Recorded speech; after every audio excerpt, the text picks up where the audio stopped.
YouTube. Good morning. We back. Check out it. I'm in Woody. Check out the load. This is 2450 on the trailer going from Georgia to Texas right now.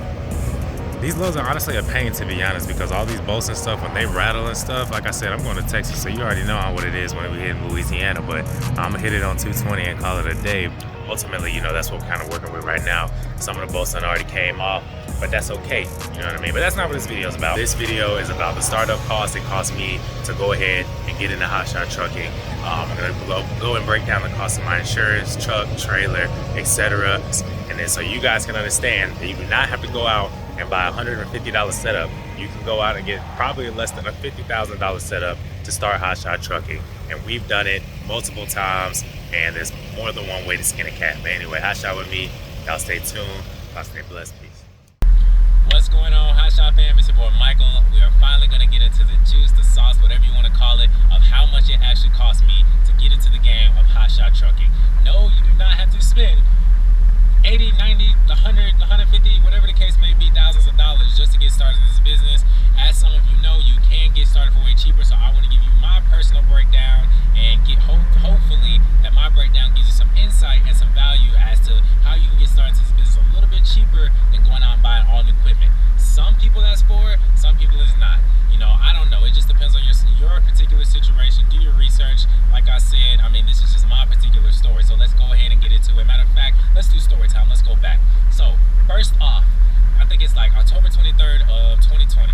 October 23rd of 2020, I got laid off from my job. So within that, I was like, okay, I got a choice to make. And mind you, if you don't know, I was in architecture. I was in corporate America before. I did about 3 years in it after graduating college. And from there, I was like, boom, I got to get into the entrepreneurship game because this trajectory, I see my life going a certain way, and I want to do something different, and I want to go ahead and run it another way. I was talking to my wife about it. Now, mind you, we had just had our first kid. We got 3 now, but I just had my son. My wife was working in corporate America as well, and we was like, boom, we got to get out of this. Should we start a Hotshot trucking? The only reason I got into it was because of the OG. Like I said, if you don't know who he is, go check out the whole videos. Maybe make an appearance in the future videos. I don't know. I saw him, what he did, asked him what it was. He told me, he gave me the, he really didn't say much, I ain't gonna lie. But he did tell me this grown man's business. And for those of you out there that's trying to get into it, man, he was right. But I didn't know what he meant at the time. I was just like, you know what, go ahead, sign me up. I'm trying to come and go as I please, make this money, and do what I gotta do. You know, he basically told me I need to go get my CDL and go work for somebody, yada, yada, yada, yada. So that's exactly what I did. So I knew my CDL was gonna cost me about $3 grand, and then I also knew I wanted to buy a truck. Within that, I was like, bump it. Let me just go ahead and take out my 401k. That's what I did. My truck particularly caught me. It is a 2007 Ford F350. I bought it with 170,000 miles on it, and the truck was already pretty much studied. A lot of things was already done with it. It was pretty much a complete truck. I just added a couple more things, you know, to go ahead and get it Hotshot ready. You know what I mean? It pulled a camper before, so I knew it pulled, and there was nothing wrong with the truck. Anyway, I bought the truck. This is the numbers you're waiting to hear. I bought the truck for $14,000 and some change. So let's just say $14,500. Bought the truck for $14,500, took it home, boom, that was it. Then I had to go get my CDL. That was November 8th of 2020. I had to get the CDL. My first day was December 4th of 2020. Took my CDL, got my CDL in about 4 weeks, December 31st, graduated the CDL first time, and first time out taking the test, and boom, we in there. But OG told me, he was like, man, you gotta get that experience before you get out here. So that's what I did. I was like, all right, let me go ahead and get this experience. So I went ahead and signed up for a flatbed company, you know. So started working, what is it called, for that truck line for about 6 months. Within that 6 months, I saved a lot of money in order to buy my equipment. Now the equipment that you need is your tarps. I recommend 6. I got 8-foot drops at the time because I was driving semi, so I was used to 8-foot drops, you know, heavy tarps, but I got lightweight drop heavy tarps. But you need tarps. I recommend 6 feet, cover the whole trailer, whichever you get, non-cdl, CDL, whichever covers your whole trailer, get one big one, one small one. As long as it covers a full load, that way the small one can be used for smaller loads, etc., etc. Those tarps cost me $600 a pop. I bought 2 of them. $600 a pop. I mean, no, $300 a pop. I'm sorry, for 2 of them. So 2 8-foot drop tarps, $300 a pop. That's another $600. So then worked for the company for about 6 months, and within that, I was actually in my truck in March of 2021. I was actually in my truck, driving around, saving the money. At the time, the money was good. You know, I was bringing home like $1,000, you know, sometimes $1,000 to $1,200, you know, on average a week, something like that. Oh, I ran that and just kept saving my money as much as I could, you know, and just kept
that time, that's was the peak of Hotshot. You know what I mean?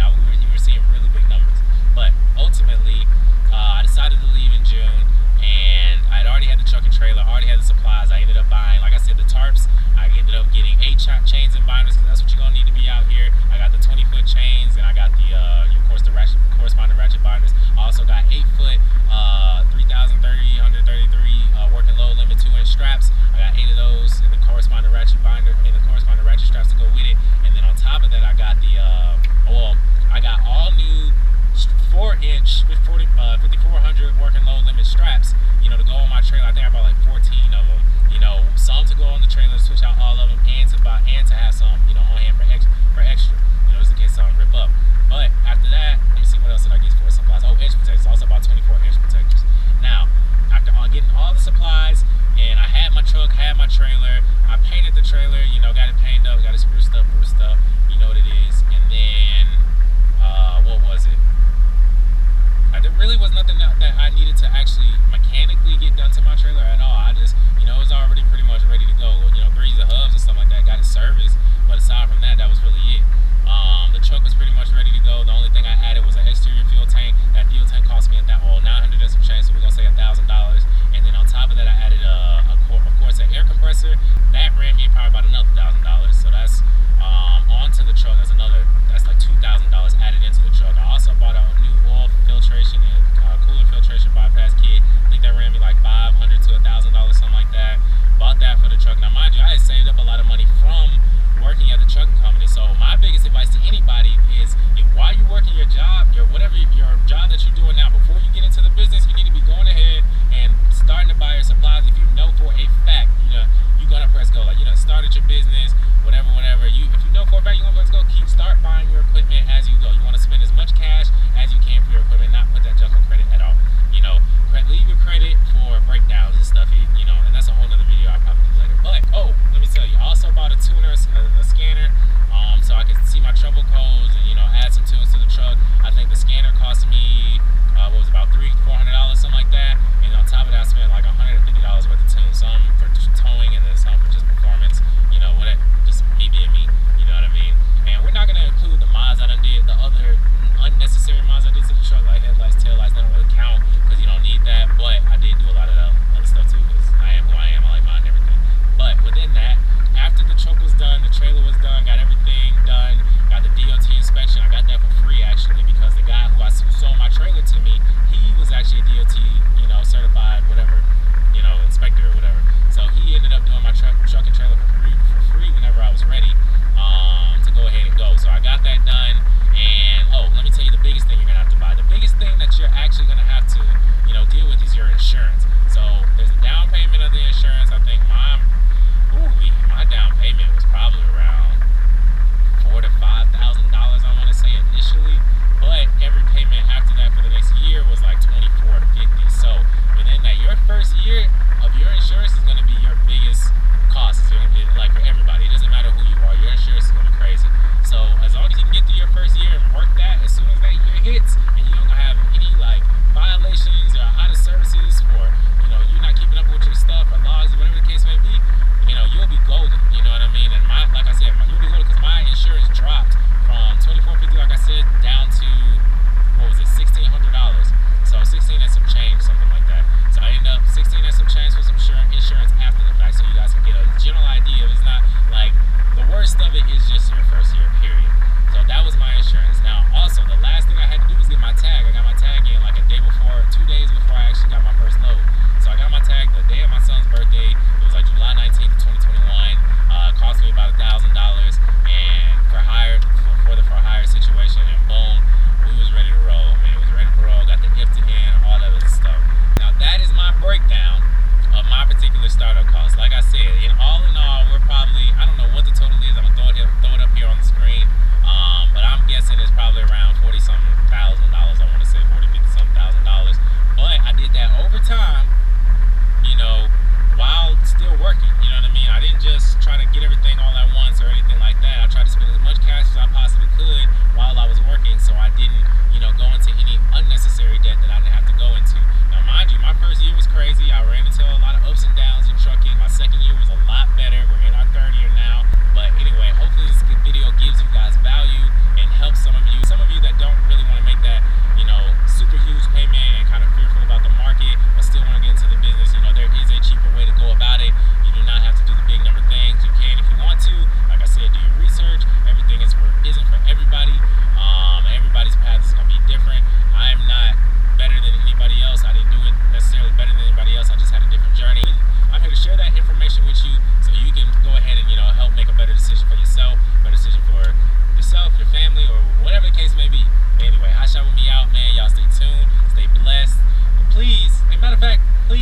subscribe, hit that notification.